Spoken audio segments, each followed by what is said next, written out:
Good day mga kanegro. So ayan, ipapasilip ko lang po sa inyo ang mga bago nating salang na mga itlog. Pero bagong lahat mga idol, intro muna tayo.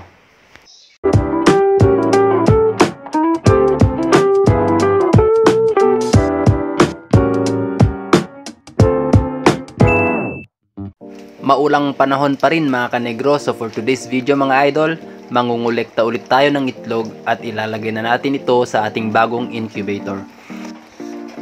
Dito tayo sa ating mga Rhode Island Red mga kanegro. So ayan, unang basket, burat, walang laman mga idol. Pangalawang basket, wala pa rin. So ngayon mga idol, lipat tayo dito sa ating mga Black Australorp. So ayan, may dalawa tayong breeder dito. At sa kanilang kaitlogan, ayan mga idol, may dalawa tayong itlog.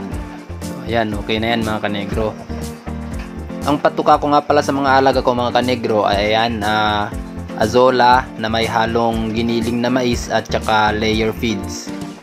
Sunod mga kanegro, lipat naman tayo sa ating BPR. So may pares tayo ng BPR dito mga kanegro. Tingnan natin kung may itlog siya. So ayan, wala pa silang maayos na kulungan mga idol, kaya sa limber na lang muna. Ayun, may nasisilip akong itlog. Ayan, may isang itlog mga idol. Okay, so may tatlo na tayong itlog mga kanegro. Lipat naman tayo sa ating mga native chickens.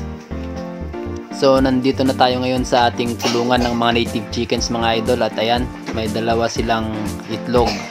May inahin din dito mga kanegro na naglilimlim. At may 11 na itlog mga idol ano. Pero yung itlog niyan mga kanegro ay yung mga heritage chicken egg. So tinanggal ko yung itlog nito mga idol, tapos pinalitan ko ng heritage chicken eggs. And yung itlog ng inahin natin mga kanegro ay isinalang ko doon sa ating carton incubator mga idol. Ipapakita ko sa inyo mamaya yun. Marurumi yung itlog nila dito mga idol kasi ayan, kung nakikita ninyo, maputik sa kanilang kulungan kasi panay po ang ulan dito sa amin.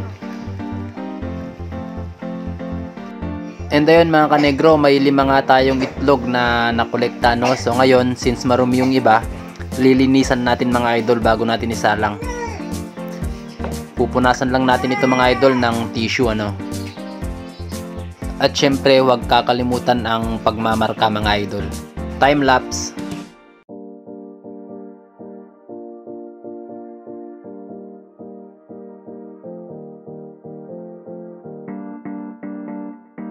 So ito na lahat yung mga 5 days collection natin ng itlog mga kanegro.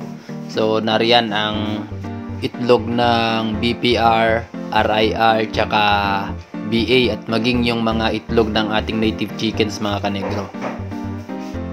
Ayan mga kanegro, bago natin to isalang ay mag-wishik-wishik muna tayo ng alcohol. So tamang spray lang mga kanegro for disinfection ano. So wag masyadong basahin yung itlog mga idol.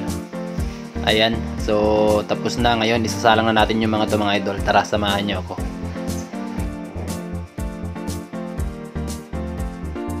Ayan yung mga incubator natin mga idol. Yung carton incubator natin, tsaka yung bagong gawa nating incubator na yari sa styrobox. So ayan mga idol, yung mga itlog dito sa carton incubator natin mga idol ay 2 batch yan ano. So mas nauna dyan na naisa lang yung nasa kaliwang bahagi ng screen mga idol. So ngayon mga kanegro, magsasalang na tayo. Open sesame. At pabukas na nga ang ating mahiwagang incubator mga kanegro. It's time to load. Iaayos lang natin yung mga itlog dito sa tray ng ating incubator mga idol. So time lapse.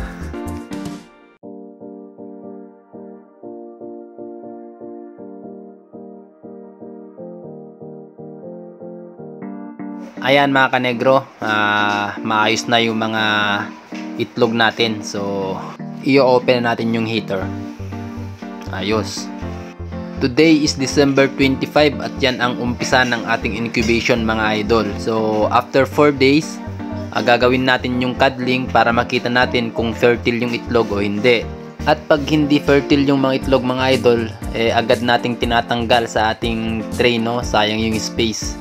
Tsaka ako inuulit after 10 days. Ganun po ako mag-cuddling. Tsaka iniikot natin yung mga itlog mga idol every 6 hours. And ayan mga kanegro, naglagay na din ako dyan ng tubig para sa humidity natin. And ayan mga kanegro, ang expected date na pagkapisa ng ating mga itlog mga kanegro ay sa January 15. So hopefully, magiging successful yung process ng incubation natin mga idol. And that's all for today's video mga kanegro. Kung nagustuhan po ninyo yung video to, paki-like and share po. At kung hindi ka pa po naka-follow ay paki-follow po ang aking Facebook page para updated ka po sa aking mga susunod pang video. Kung may katanungan po kayo, pwede po kayo sa comment section at kung kaya ko pong sagutin, sasagutin ko po hanggang sa abot ng aking magkakaya. Hanggang dun lang po mga kanegro. Peace out and happy farming!